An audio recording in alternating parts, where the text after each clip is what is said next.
नमस्कार मुलांनो, मराठी उपयोजित लेखन आउट ऑफ मार्क पाडायसाठी आपण प्रिपरेशन प्लॅन बघत आहोत. लास्ट व्हिडिओमध्ये पत्रलेखन बघितलं, त्यानंतर जाहिरात लेखन कसं करायचं ते पण समजून घेतलं. त्या अगोदर प्रत्येक विभागासाठी प्रिपरेशन पाहिलं, गद्य पद्य, त्यानंतर व्याकरणाचे सगळे PYQ समजून घेतले. स्थूल वाचनाचा पण व्हिडिओ आलेला आहे. सगळ्या व्हिडिओची लिंक तुम्हाला डिस्क्रिप्शनमध्ये मिळून जाईल. मराठीचा पहिला पेपर आहे आणि बोर्डची सुरुवात एकदम भारी झाली पाहिजे. जो आपण गोल ठेवला आहे 80 आउट ऑफ 70 प्लस जायचं आहे, ते नक्की अचीव करूया. त्यासाठी अगोदरचे सगळे व्हिडिओज नीट बघून घ्या. आता ह्या व्हिडिओमध्ये उपयोजित लेखनाचा अजून एक हक्काचा प्रश्न, जाहिरात लेखन नंतर जो येतो तो बातमी लेखन. खूप सिंपल असतं, फक्त फॉर्मॅट फॉलो करा. प्रॉपर फॉर्मॅटमध्ये तुम्ही जर बातमी लिहिली तर आउट ऑफ मार्क कन्फर्म झाले. आता बऱ्याच जणांना वाटतं की सर उपयोजित लेखनात आउट ऑफ मार्क नाही मिळत, 1 मार्क तरी जातोच. असं नाही आहे. जर तुम्ही फॉर्मॅट फॉलो केला, शुद्ध मराठी भाषेचा वापर केला तर पैकीच्या पैकी गुणसुद्धा मिळतात. कळलं? चलो, त्यामुळं माइंडसेट चेंज करा. आता प्रश्न कसा येतो ना ते पहिलं समजून घेऊ. बघा, शाळेत किंवा आपल्या आजूबाजूच्या परिसरात जे कार्यक्रम होतात, म्हणजे मराठी भाषा दिन असेल, स्नेहसंमेलन असेल, शालेय घडामोडी असेल, वृक्षारोपण, सहल, आपत्ती व्यवस्थापन यांची माहिती दिलेली असेल किंवा मुद्दे दिलेले असतील किंवा शब्द दिलेले असतील किंवा चित्र दिलेले असतील, ते समजून घ्यायचं आणि आपल्याला बातमी लिहायची असते. आता बातमी लिहिताना कमीत कमी 3 परिच्छेद असणं आवश्यक आहे. कळलं? मग आता 3 परिच्छेदामध्ये नक्की काय लिहायचं हा प्रश्न पडला ना. चलो बघूया. बातमी लिहिण्या अगोदर हे नीट समजून घ्या. 3 परिच्छेद कशा असणार आहेत, तर पहिला परिच्छेद असेल 4 ते 5 ओळींचा, ज्याच्यामध्ये आपल्याला बातमीची थोडक्यात माहिती द्यायची. मग ती कुठे झाली, कधी झाली, हे तर आपण ठिकाण लिहिणार आणि दिनांक लिहिणार, इथं क्लिअर होऊन जाईल. नंतर त्या बातमीमध्ये पाहुण्यांचा उल्लेख करायचा आहे. दुसरा परिच्छेद येतो, सविस्तर मांडणी करायची आहे. साधारण 8 ते 10 ओळींमध्ये असलं पाहिजे. अगदी बातमी सुरुवातीपासून शेवटपर्यंत कशी झाली हे लिहायचं आहे. मग त्यासाठी तुम्ही 4 ते 5 मुद्दे काढून ठेवा आणि त्या मुद्द्यांना डिटेलमध्ये एक्सप्लेन करा. प्रत्येक मुद्दा म्हणजे एक मुद्दा जर तुम्ही साधारण 2 ओळींमध्ये जरी लिहिला ना तरी आराम के साथ 5 मुद्द्याच्या 10 ओळी सहज होऊन जातील. कळलं? नंतर तिसरा परिच्छेद म्हणजेच काय, एखाद्या महत्त्वाच्या वाक्याने किंवा एका महत्त्वाच्या कन्क्लुजनने, घटनेने आपल्याला काय करायचं आहे, बातमीचा शेवट करायचा आहे. मग त्यामध्ये तुम्ही अध्यक्षांच्या तोंडच्या ओळ्यासुद्धा लिहू शकता, एखादी म्हण लिहू शकता, एखादी ओवी लिहू शकता, काही लिहू शकता. भाषणांची ओळ जर लिहिली तरी पण चालतं. अशा पद्धतीने आपल्याला बातमी लिहायची. 3 परिच्छेद कुठले असणार आहेत, कसे असणार आहेत, कसं लिहायचं आहे, आयडिया आली. एक्झाम्पल बघायचं. चलो बघूया. बघा, मार्च 2025ला आलेलं बातमीलेखन होतं. काय दिलं आहे बघा, जनता विद्यालय महाड या विद्यालयात नाविन्यपूर्ण पद्धतीने पर्यावरण दिन साजरा करण्यात आला. या समारंभाची बातमी तयार करा.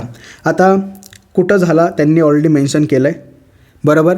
आता नाविन्यपूर्ण पद्धतीने, मग आपण असं समजूया काहीतरी सरकारी योजना होती, त्या अंतर्गत त्यांनी काय केलं, वृक्षारोपणाचा कार्यक्रम किंवा पर्यावरण दिन साजरा केला असं लिहू शकतो. मग बघा, पहिला परिच्छेद, त्याच्यामध्ये शाळेचं नाव येईल, कार्यक्रम येईल, प्रमुख पाहुणे, वेळ आणि दिनांक. आता दिनांक हे तर आपण बातमीमध्ये लिहिणारच आहोत, ठिकाण येईल आणि त्यानंतर दिनांक येईल, ते पुढे सांगेलच. पण नक्की काय लिहायचं ते नीट समजून घ्या. बघा, महाड येथील जनता विद्यालय महाड येथे जागतिक पर्यावरण दिन अतिशय नाविन्यपूर्ण पद्धतीने साजरा करण्यात आला. संपूर्ण महाराष्ट्रभर सुरू असणाऱ्या वृक्ष दत्तक या मोहिमेमध्ये शाळेने आपला प्रतिसाद दर्शविला. शाळेचे मुख्याध्यापक आणि स्थानिक पर्यावरण तज्ज्ञाच्या उपस्थित हा सोहळा पार पडला. आहे का नाही सिंपल, व्यवस्थित. बघा, कुठं झाली, त्यांनी का केली, कोण कोण होतं, मेन्शन. 3 ओळी तर लिहू शकता तुम्ही, 4 ओळी लिहू शकता, काय टेन्शन नाही. नंतर पुढचा परिच्छेद म्हणजेच काय, तर कार्यक्रमाची रूपरेषा लिहायची. मग त्यामध्ये जबाबदारी, कर्तव्य असे मी शब्द पॉईंट्स म्हणून काढले. आता त्यांना मेन्शन कसे केले ते बघा.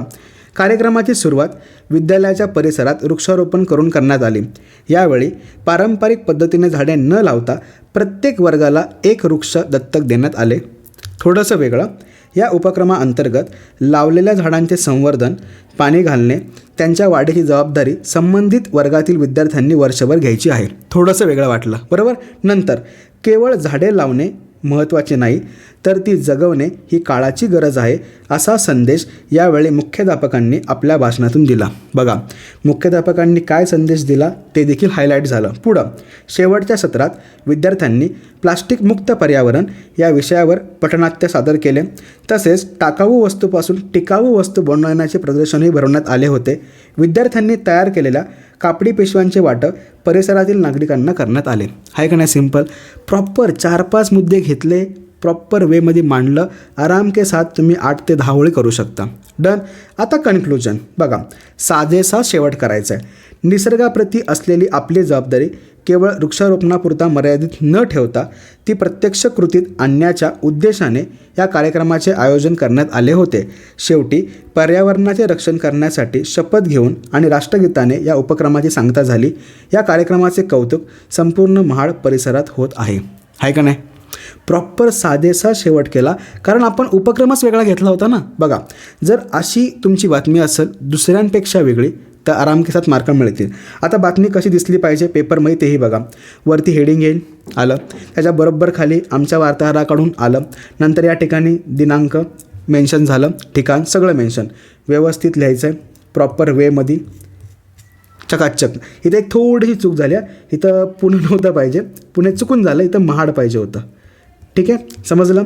नक्की अशा टाईपमध्ये तुम्हाला बातमी दिसली पाहिजे. बघा, पहिला परिच्छेद चकाचक, दुसरा परिच्छेद 8 ते 9 ओळींचा, तिसरा कन्क्लुजन 3 ते 4 ओळींचा. डन. पुढची पण एक जाहिरात बघा, जी मार्च 2023मध्ये आली होती. काय प्रश्न होता? 8 मार्च जागतिक महिला दिनानिमित्त शाळेत माता पालक मेळावा व विविध स्पर्धांचे आयोजन, पालकांचा उदंड प्रतिसाद. मार्च 2023ला 5 गुणांसाठी आलेली बातमी आहे. आता कसं लिहिलं बघा, जागतिक महिला दिन उत्साहात साजरा. प्रॉपर शीर्षक आलं आमच्या वार्ताहराकडून, नंतर ठिकाण, दिनांक. डन. 8 मार्चला कार्यक्रम झाला, मग 9 मार्चच्या पेपरमध्ये येईल. कळलं. पुढं बघा, दिनांक 8 मार्च रोजी पुणे येथील महानगरपालिका शाळा गांधीनगर येथे जागतिक महिला दिनानिमित्त माता पालक मेळावा व विविध स्पर्धांचे आयोजन करण्यात आले होते. या प्रसंगी पुणे जिल्हा परिषद समितीच्या अध्यक्षा सौ हेमांगी पवार या प्रमुख पाहुण्या म्हणून उपस्थित होत्या. आलं. प्रॉपर इंट्रोडक्शन आलं. डन. पुढं कार्यक्रमाची रूपरेषा लिहायची. कार्यक्रमात विविध स्पर्धांचे आयोजन करण्यात आले होते. उखाणे, संगीत खुर्ची, योगायोग स्पर्धा, नृत्य स्पर्धा अशा विविध स्पर्धेत 200 माता पालकांनी सहभाग घेतला होता. तसेच जागतिक महिला दिनानिमित्त आयोजित करण्यात आलेल्या या मेळाव्यात महिलांना व्यवसायाच्या संधीविषयी मार्गदर्शन करण्यात आले. हस्तउद्योगांविषयी माहितीपट दाखवण्यात आला. पुणे जिल्हा परिषद समितीच्या अध्यक्षा सौ हेमांगी पवार यांनी आपल्या भाषणातून विद्यार्थ्यांशी पालकांचा संवाद, कुटुंब आरोग्य कसे सांभाळावे, बुद्धी व भावनांचा मेळ, पाल्यावरती योग्य संस्कार कसे करावे, अंधश्रद्धा सोडून वैज्ञानिक दृष्टिकोन कसा बाळगावा अशा विविध गोष्टींबद्दल मार्गदर्शन केले. आहे का नाही. चकाचक. बघा, एक व्यक्ती आणि तो व्यक्ती काय करणार आहे हे मस्तपैकी 2-3 मुद्द्यांमध्ये मांडलं. नंतर कार्यक्रमाच्या अखेरीस स्पर्धांचा पारितोषिक वितरणाचा समारंभ सौ हेमांगी पवार यांच्या हातून करण्यात आला. शाळेच्या मुख्याध्यापिका सौ मंजुळा पाटील यांनी उपस्थितांचे आभार मानून कार्यक्रमाची सांगता केली. झालं. सिंपल आहे. असं जर तुम्ही लिहिलं तर कोण तुमचा 1 मार्क कापलो? कोणीच नाही कापणार. आउट ऑफ मार्क मिळणार म्हणजे मिळणार. आता प्रॅक्टिससाठी कोण काहीतरी पाहिजे ना. हे घ्या प्रॅक्टिससाठी 1, 2 आणि 3 व्यवस्थित मुद्दे ठरवा, लिहून बघा, म्हणजे एक्झाममध्ये आपला वेळ वाचेल आणि ह्याचे मार्क कन्फर्म होऊन जातील. कळलं. नक्की समजलं प्रत्येकाला. डन. चलो, आता बातमीलेखन कसं करायचं हे समजलं.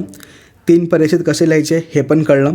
लास्ट व्हिडिओजमध्ये आपण पत्रलेखन, जाहिरात लेखन बघितलं होतं, बातमीलेखन झालं.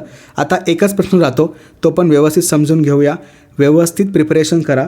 जे मिशन ठरवलं आहे ते एनी कॉस्ट अचीव करायचं आहे. जिद्द, चिकाटी सगळ्या गोष्टी करा, पण काही पण करून याला क्रॉस करायचं म्हणजे करायचं आणि आपल्याला आपल्या बोर्डची सुरुवात एकदम भारी करायची. त्यामुळं व्यवस्थित प्रिपरेशन करा. काही डाऊट वगैरे असेल तर कमेंट सेक्शनमध्ये नक्की विचारताल.